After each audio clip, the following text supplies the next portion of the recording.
Ladies and gentlemen, there's a particular silence that surrounds a woman who walks alone.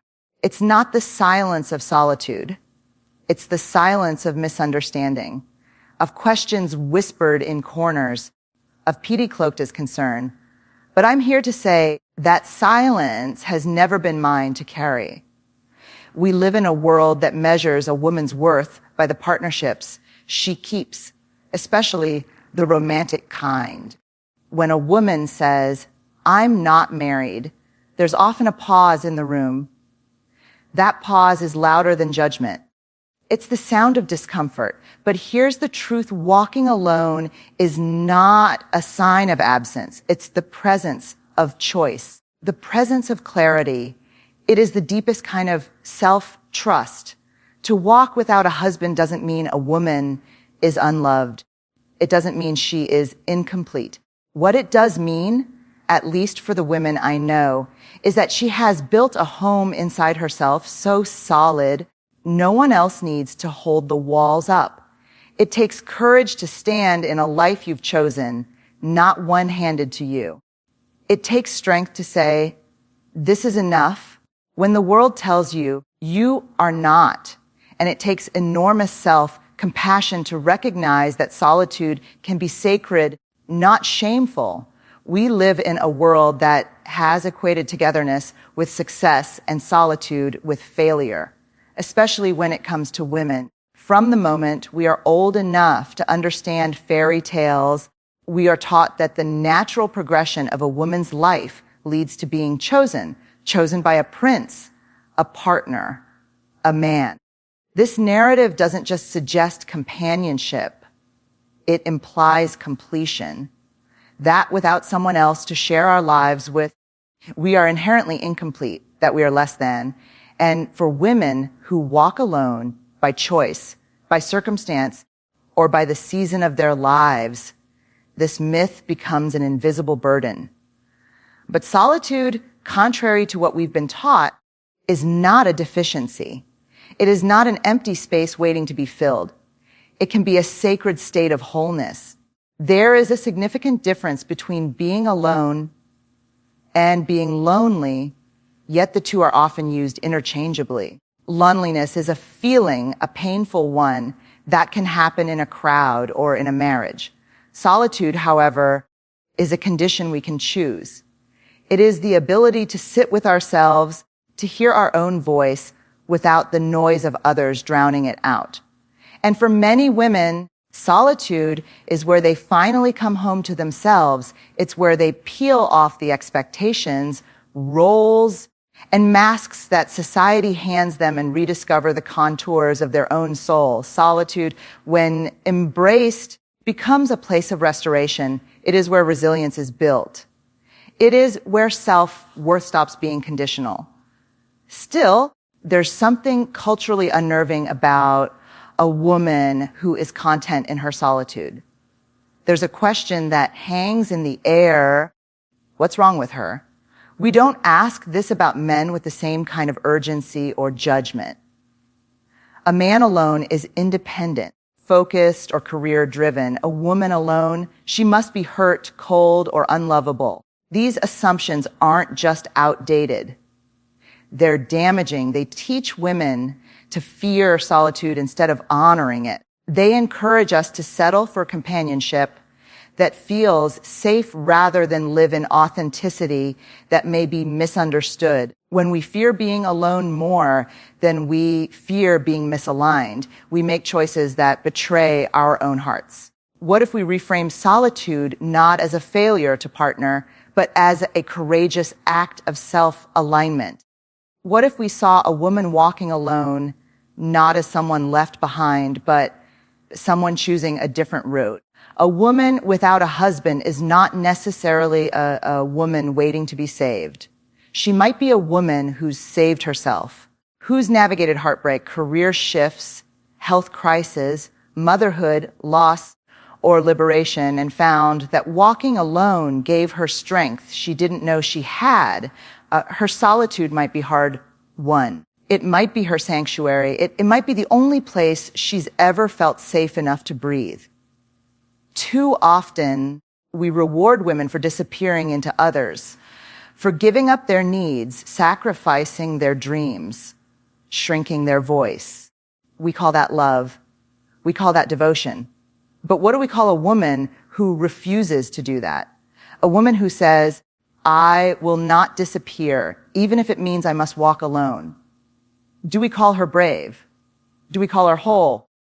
Or do we call her names that make us feel better about not making the same choice ourselves? The discomfort we feel about a woman's solitude often has less to do with her and more to do with the ways it confronts our own unexamined beliefs about dependency, worthiness, and approval. To walk alone is not to walk empty.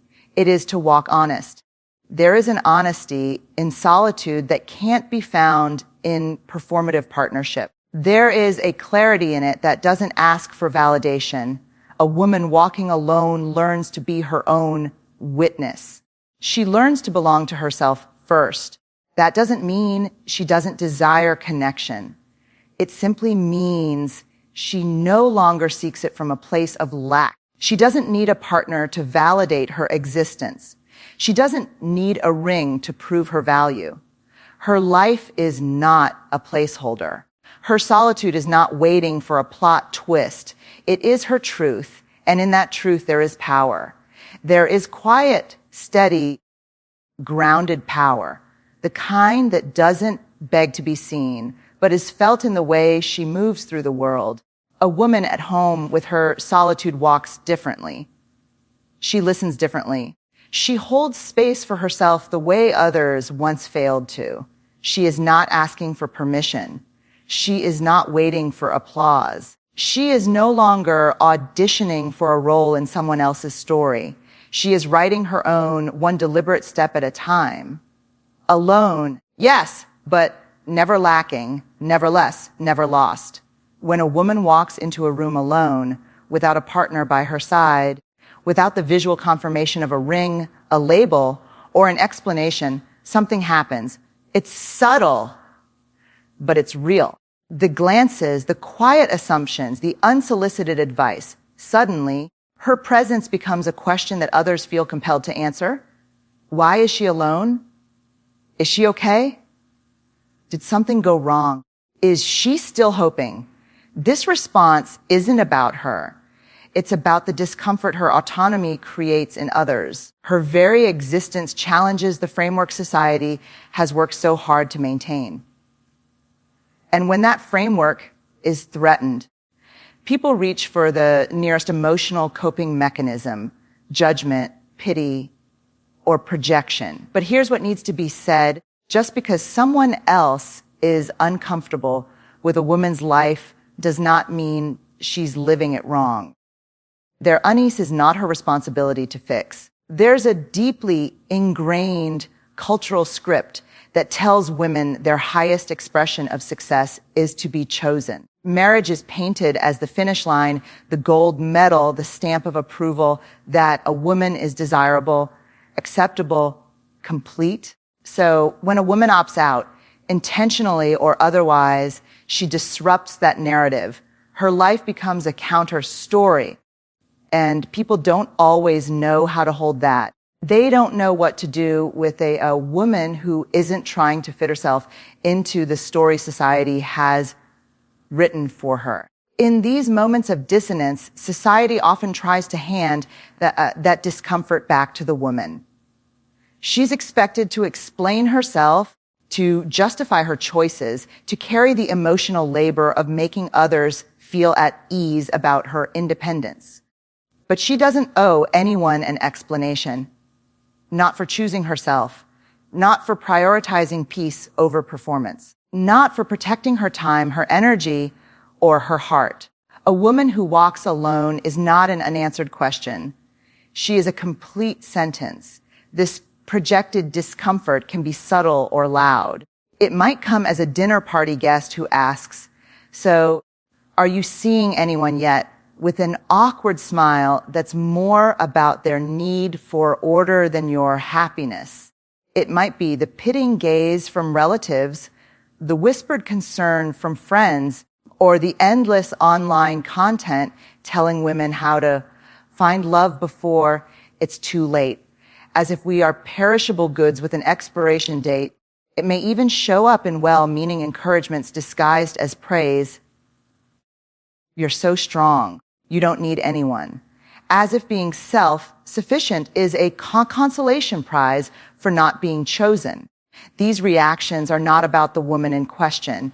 They are about the discomfort others feel when their expectations are not met. What's most dangerous is when women internalize this discomfort and begin to believe it is their own. They start to wonder, am I missing something? Should I be ashamed of this freedom? Do they see something I can't? That's the real harm of societal conditioning. It turns someone else's fear into your self-doubt. But we must learn to name what isn't ours.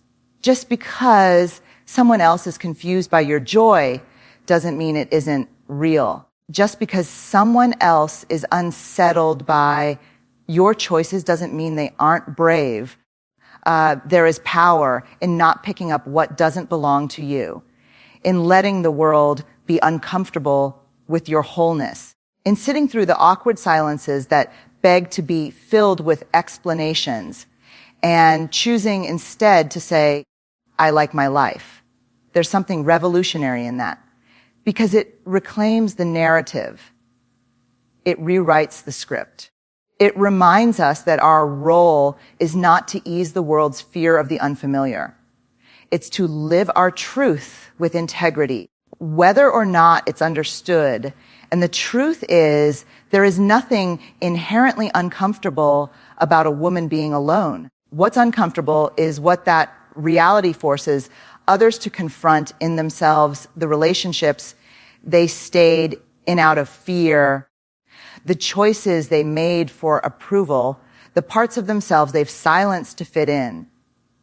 A woman walking alone holds up a mirror, and mirrors don't lie. They simply reflect what's there. That reflection can be painful, but it's also an invitation to examine, to evolve, to expand. So let the world feel what it feels. Let the questions come. Let the discomfort rise. But don't carry it. It's not yours. You are not required to shrink your truth to fit the limits of someone else's comfort zone. You were not born to be understood by everyone. You were born to be yourself, boldly, unapologetically, fully. There comes a moment in every woman's life when the voices around her grow louder than the voice within her. Expectations pile up like bricks. Marry by this age, act this way, don't be too much, don't be too alone.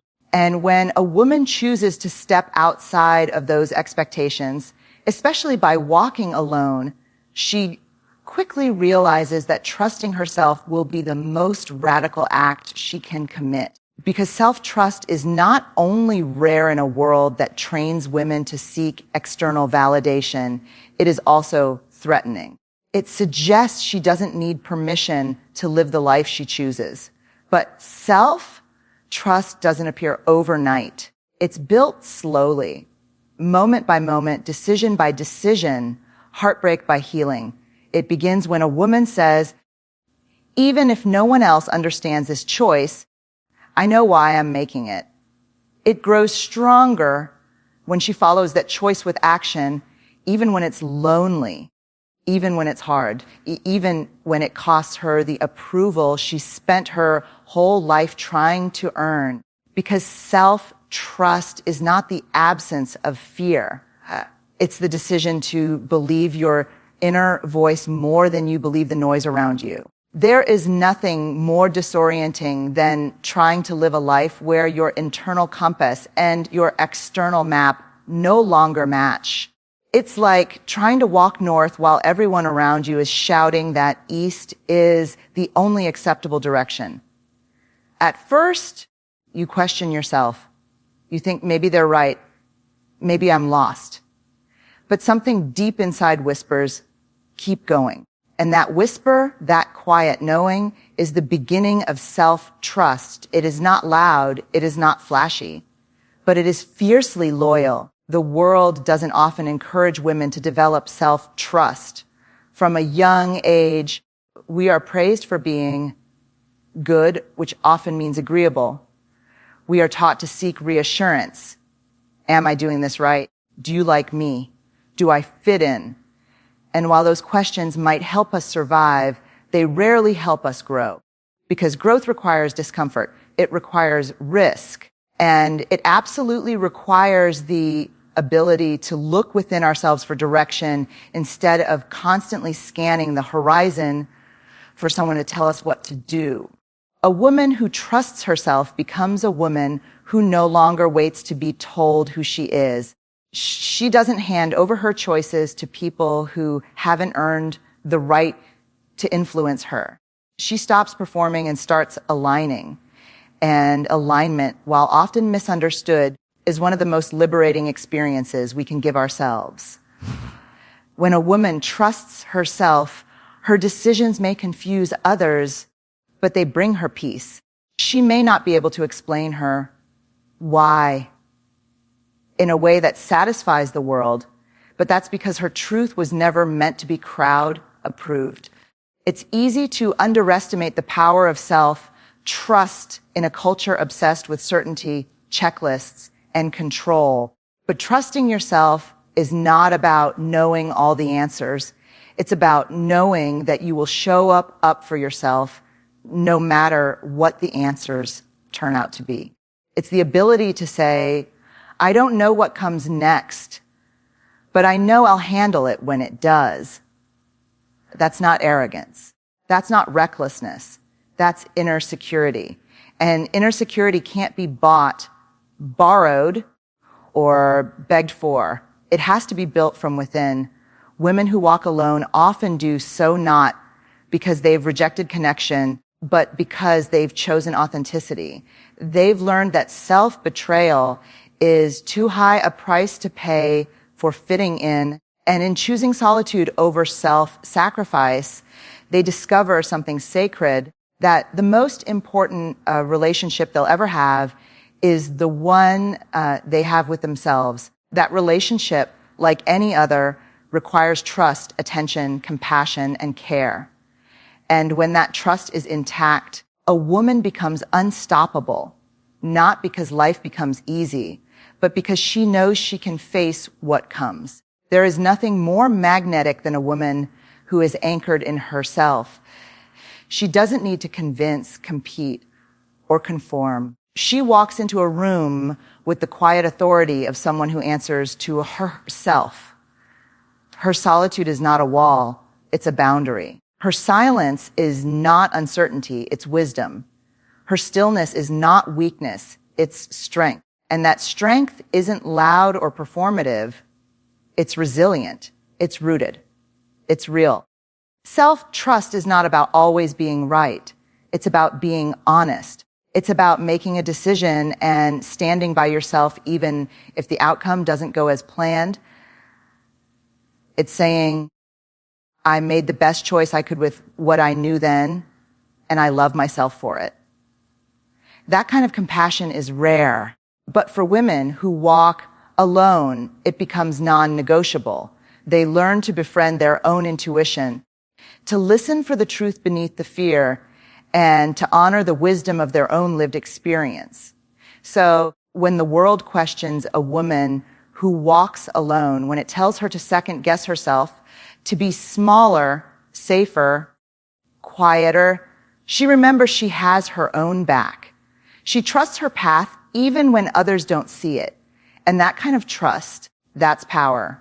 There is a quiet but dangerous lie stitched into the fabric of our culture that love must look a certain way, that it must come with a partner, a ring, a set of photos framed in perfect symmetry, that it must be romantic, ongoing, and visible.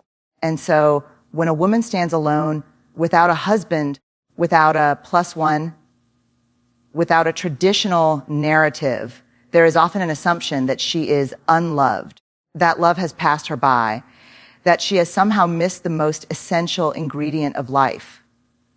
But love is not limited to romance. And connection is not confined to couplehood. A woman who walks alone is not living without love. She may simply be living outside of the version of love the world is most comfortable recognizing. Her life may be filled with deep, abiding relationships, ones that don't fit neatly into the mold, but are no less real, no less sacred. She may be loved fiercely by friends who know her heart, friends who have held her through grief, sat beside her in silence, laughed with her until she cried. She may be adored by nieces and nephews, by students, by a community she has nurtured with presence and compassion. She may be sustained by the kind of love that doesn't need flowers and candlelight, but shows up with soup when she's sick, texts when the day is long, and space when she needs to fall apart. These forms of love are often invisible to a culture that romanticizes pairing and overlooks the quiet constancy of chosen family and community care. Sometimes the most radical act a woman can commit is to love herself wholly, deeply, without apology, to be her own steady companion, to wake up each day and ask, what do I need? And then actually meet that need, not in a performative way, but in a profoundly loving one. Because self-love is not a consolation prize. It's not the fallback plan for those who haven't found someone. It is a foundation. It's what gives all other forms of love room to flourish. A woman who loves herself isn't waiting to be saved. She has already rescued herself. She isn't waiting for love to arrive. She is living in it every day. Still, society has a hard time seeing this. We are taught to equate visibility with validation. A woman walking into a wedding alone may be seen as a symbol of absence. A woman dining solo in a restaurant may be viewed as lacking. And yet, often, she is fuller than anyone realizes. She may be content. She may be free. She may be in the middle of a beautiful love story with her own life.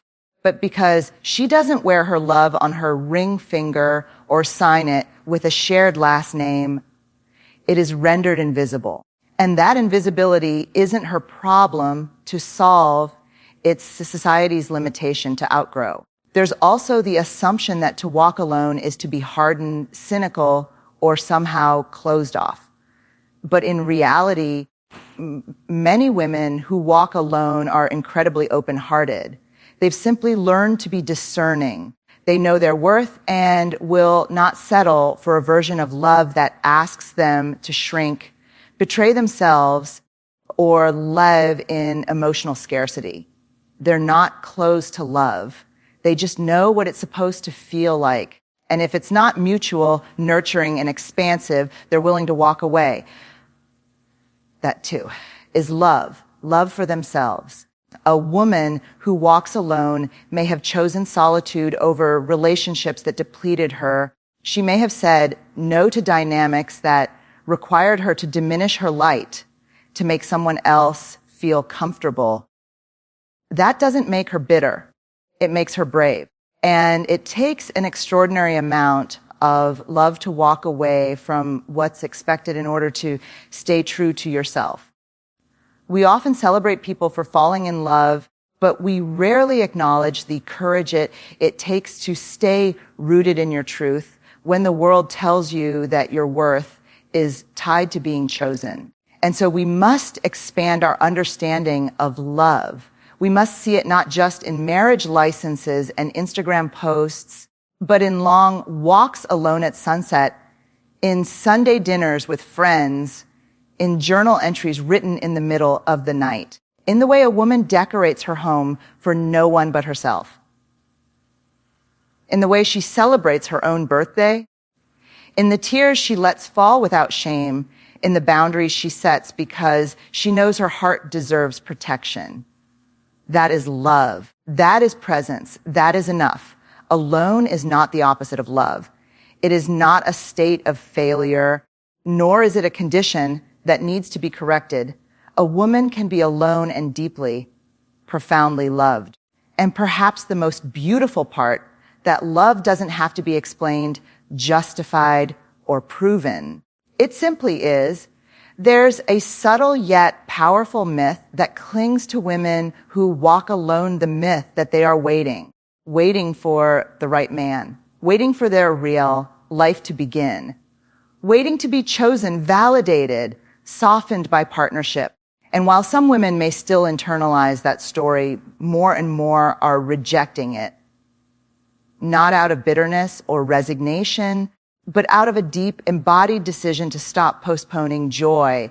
A woman walking alone is not a placeholder in her own story. She is not killing time until someone else arrives. She is not standing on the edge of life.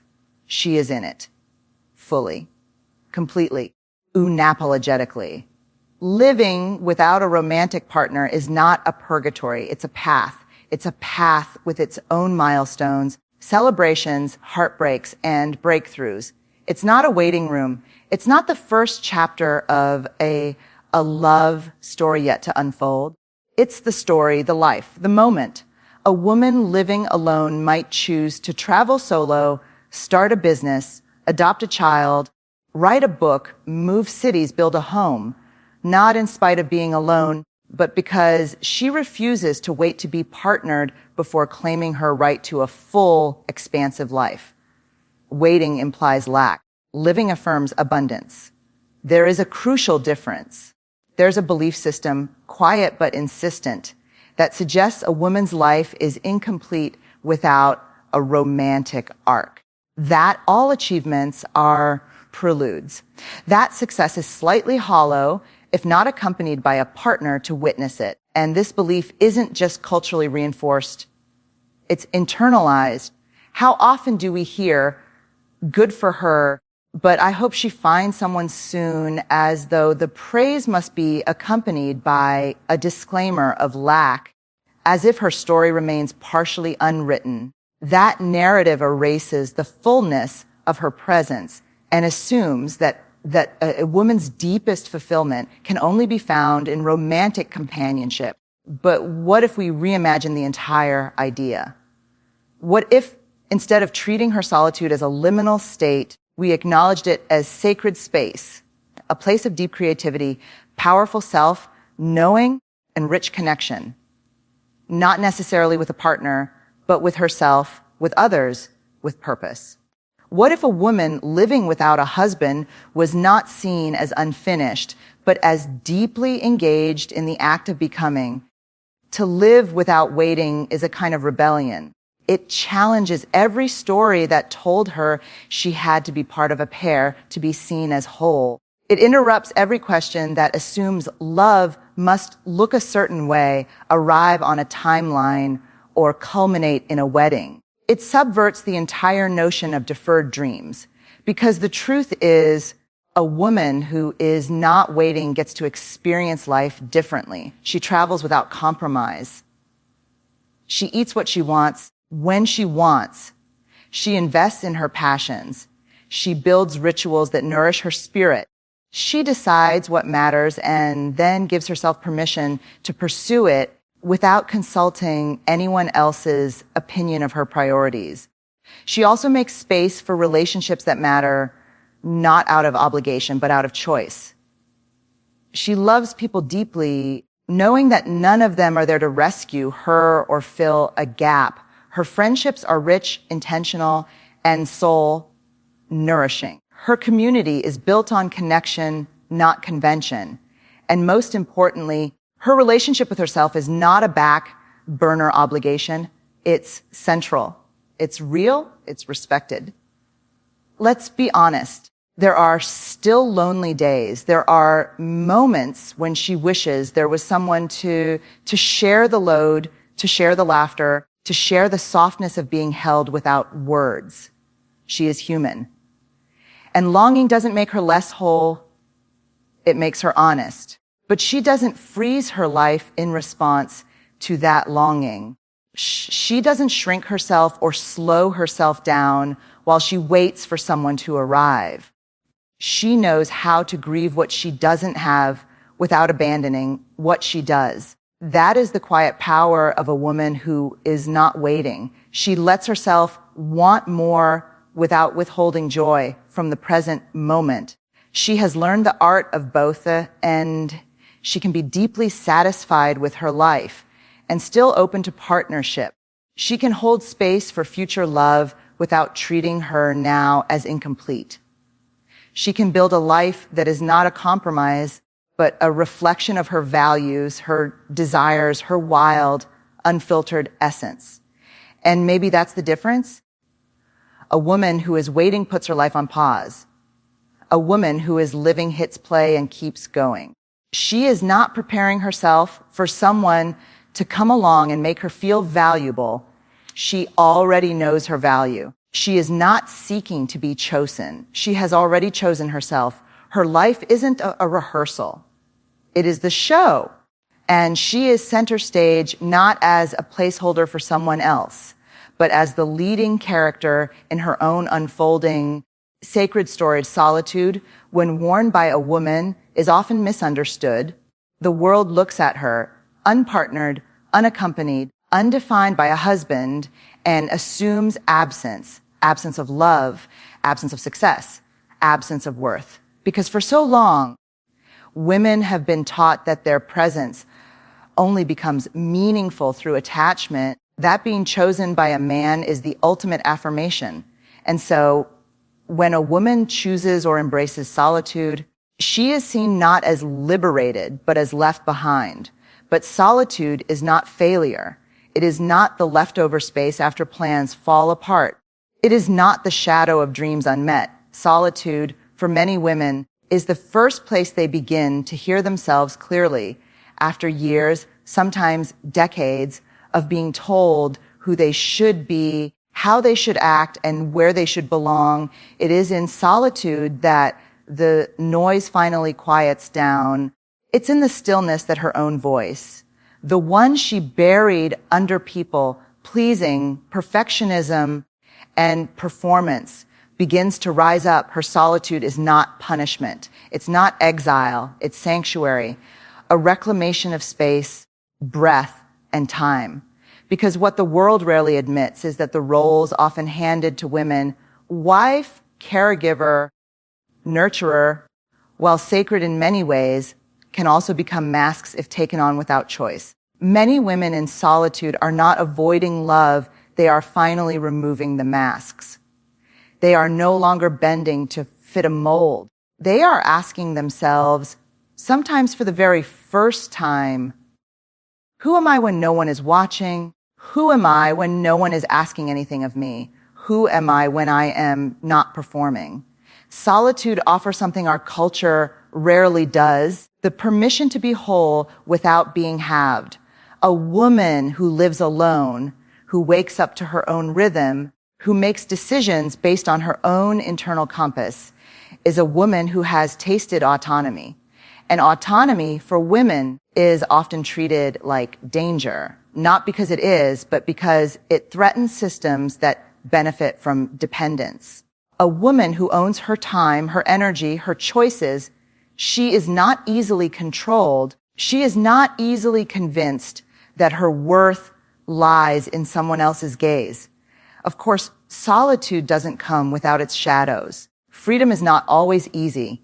There are moments of silence that stretch too long, days that ache with unshared joy or unspoken grief. She may miss companionship, not in a desperate way, but in the deeply human way of missing connection.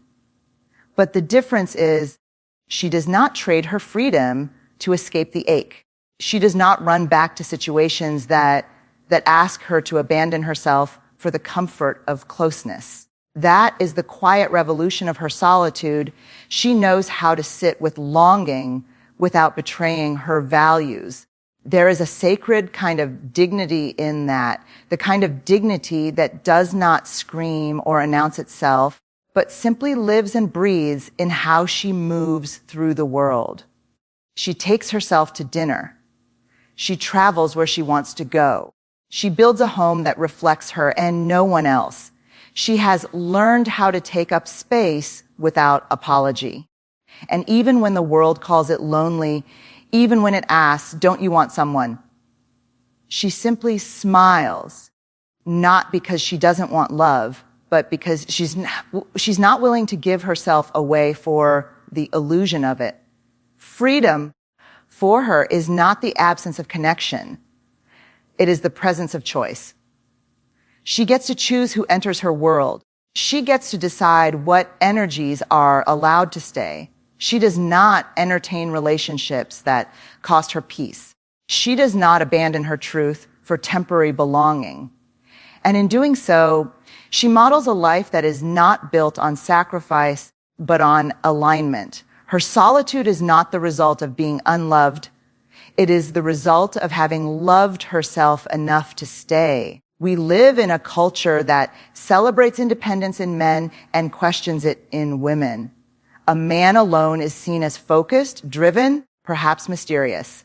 A woman alone is pitied or pathologized, but that lens is outdated, and women are rewriting it, not with protest, but with presence. Every woman who walks alone through the world with grace and power is rewriting what it means to be whole. She is showing us that solitude can be a birthplace, not of sadness, but of strength. She does not need to be explained or excused. She does not owe anyone a reason for her freedom. She knows in her bones that solitude has made her strong, not spiteful, soft, not silent, whole, not waiting to be filled. And while others may see her life and think lack, she knows better. She knows she has chosen herself not because she had to, but because she was finally ready to live fully, fiercely, and freely. So let us be clear, a woman who walks alone is not broken. She is not waiting to be found rescued or explained.